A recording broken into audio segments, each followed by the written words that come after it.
അധ്യായം 17. അവർ ആംഫിപോളിസ്, അപ്പളോണിയ എന്നീ സ്ഥലങ്ങളിലൂടെ യാത്ര ചെയ്ത് തെസലോനിക്കായിൽ എത്തി. അവിടെ യഹൂദരുടെ ഒരു സിനഗോഗ് ഉണ്ടായിരുന്നു. പൗലോസ് പതിവനുസരിച്ച് അവിടെ ചെന്ന് 3 സാബത്തുകളിൽ വിശുദ്ധ ഗ്രന്ഥത്തെ ആധാരമാക്കി അവരോട് സംവാദത്തിലേർപ്പെട്ടു. ക്രിസ്തു പീഡനം സഹിക്കുകയും മരിച്ചവരിൽ നിന്ന് ഉയർത്തെഴുന്നേൽക്കുകയും ചെയ്യുക ആവശ്യമായിരുന്നുവെന്ന് അവൻ വിശദീകരിക്കുകയും തെളിയിക്കുകയും ചെയ്തു. അവൻ പറഞ്ഞു, ഞാൻ നിങ്ങളുടെ മുമ്പിൽ പ്രഘോഷിക്കുന്ന ഈ യേശു തന്നെയാണ് ക്രിസ്തു. അവരിൽ ചിലർ ബോധ്യം വന്ന് പൗലോസിന്റെയും സീലാസിന്റെയും കൂടെ ചേർന്നു. ദൈവഭക്തരായ അനേകം ഗ്രീക്കുകാരും നിരവധി കുലീന വനിതകളും അപ്രകാരം ചെയ്തു. എന്നാൽ യഹൂദർ അസൂയപ്പെട്ട് ചില നീചന്മാരെ ഒരുമിച്ച് കൂട്ടി നഗരത്തെ ഇളക്കി. അവർ ജാസന്റെ ഭവനത്തിൽ തള്ളിക്കയറുകയും അപ്പസ്തോലന്മാരെ ആൾക്കൂട്ടത്തിനിടയിലേക്ക് ഇറക്കിക്കൊണ്ടുവരുന്നതിന് പരിശ്രമിക്കുകയും ചെയ്തു. അവരെ കണ്ടെത്താൻ കഴിയാതെ വന്നപ്പോൾ ജാസനെയും ചില സഹോദരന്മാരെയും നഗരാധിപന്മാരുടെ അടുക്കൽ വലിച്ചിഴച്ചു കൊണ്ടുവന്ന് അവർ വിളിച്ചു പറഞ്ഞു, ലോകത്തെ തലകീഴ് മറിച്ച ഈ മനുഷ്യർ ഇതാ ഇവിടെയും വന്നിരിക്കുന്നു. ജാസൻ ഇവർക്ക് ആതിഥ്യം നൽകി. യേശു എന്ന മറ്റൊരു രാജാവിന്റെ പേര് പറഞ്ഞുകൊണ്ട് ഇവരെല്ലാവരും സീസറിന്റെ കൽപ്പനകൾക്കെതിരായി പ്രവർത്തിക്കുന്നു. ഇത് കേട്ട് നഗരാധിപന്മാരും ജനക്കൂട്ടവും അസ്വസ്ഥരായി. അവർ ജാസനെയും മറ്റുള്ളവരെയും ജാമ്യത്തിൽ വിട്ടയച്ചു. രാത്രിയായപ്പോൾ സഹോദരന്മാർ പെട്ടെന്ന് പൗലോസിനെയും സീലാസിനെയും ബെറോയായിലേക്ക് അയച്ചു. അവർ അവിടെയെത്തി യഹൂദരുടെ സിനഗോഗിലേക്ക് പോയി. ഈ സ്ഥലത്തെ യഹൂദർ തെസലോനിക്കായിലുള്ളവരെക്കാൾ മാന്യന്മാരായിരുന്നു. ഇവർ അതീവ താൽപര്യത്തോടെ വചനം സ്വീകരിച്ചു. അവർ പറഞ്ഞത് സത്യമാണോ എന്ന് അറിയുവാൻ വിശുദ്ധ ഗ്രന്ഥങ്ങൾ അനുദിനം പരിശോധിക്കുകയും ചെയ്തിരുന്നു. അവരിൽ പലരും വിശ്വാസം സ്വീകരിച്ചു. കൂടാതെ ഗ്രീക്കുകാരിൽ ബഹുമാന്യരായ പല സ്ത്രീകളും പുരുഷന്മാരും. പൗലോസ് ബെറോയായിലും ദൈവവചനം പ്രസംഗിച്ചുവെന്ന് തെസലോനിക്കാരായ യഹൂദർ അറിഞ്ഞപ്പോൾ അവർ അവിടെയുമെത്തി ജനങ്ങളെ പ്രകോപിപ്പിക്കുകയും ഇളക്കിവിടുകയും ചെയ്തു. ഉടൻ തന്നെ സഹോദരർ പൗലോസിന് കടൽ തീരം വരെ ചെന്നെത്തുന്നതിനുള്ള സജ്ജീകരണങ്ങൾ ചെയ്ത് അവനെ യാത്രയാക്കി. എന്നാൽ സീലാസും തിമോഥെയോസും അവിടെ തന്നെ താമസിച്ചു. പൗലോസിന്റെ കൂടെ പോയിരുന്നവർ അവനെ ആഥൻസിൽ കൊണ്ടുചെന്നാക്കി. സീലാസും തിമോഥെയോസും കഴിയുന്നതും വേഗം തന്റെ അടുക്കൽ എത്തിച്ചേരണമെന്ന് അവന്റെ നിർദ്ദേശവുമായി അവർ തിരിച്ചുപോകും. പൗലോസ് അവരെയും പ്രതീക്ഷിച്ച് ആഥൻസിൽ താമസിക്കവേ നഗരം മുഴുവൻ വിഗ്രഹങ്ങൾ കൊണ്ട് നിറഞ്ഞിരിക്കുന്നത് കണ്ട് അവന്റെ മനസ്സിൽ വലിയ ക്ഷോഭമുണ്ടായി.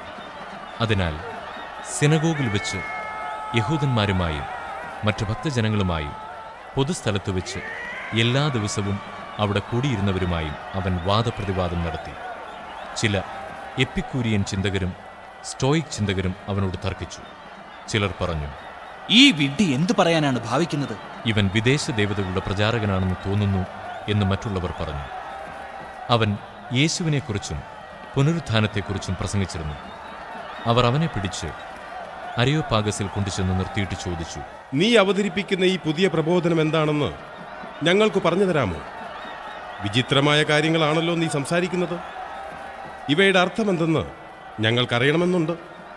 എല്ലാ ആഥൻസുകാർക്കും അവിടെ താമസിച്ചിരുന്ന വിദേശികൾക്കും പുതിയ പുതിയ കാര്യങ്ങളെക്കുറിച്ച് പറയുന്നതിനും കേൾക്കുന്നതിനുമല്ലാതെ മറ്റൊന്നിനും സമയമുണ്ടായിരുന്നില്ല. അരയോപാഗസിന് മധ്യത്തിൽ നിന്നുകൊണ്ട് പൗലോസ് ഇപ്രകാരം പ്രസംഗിച്ചു: ആഥൻസ് നിവാസികളെ, എല്ലാവിധത്തിലും മതനിഷ്ഠയുള്ളവരാണ് നിങ്ങൾ എന്ന് ഞാൻ മനസ്സിലാക്കുന്നു.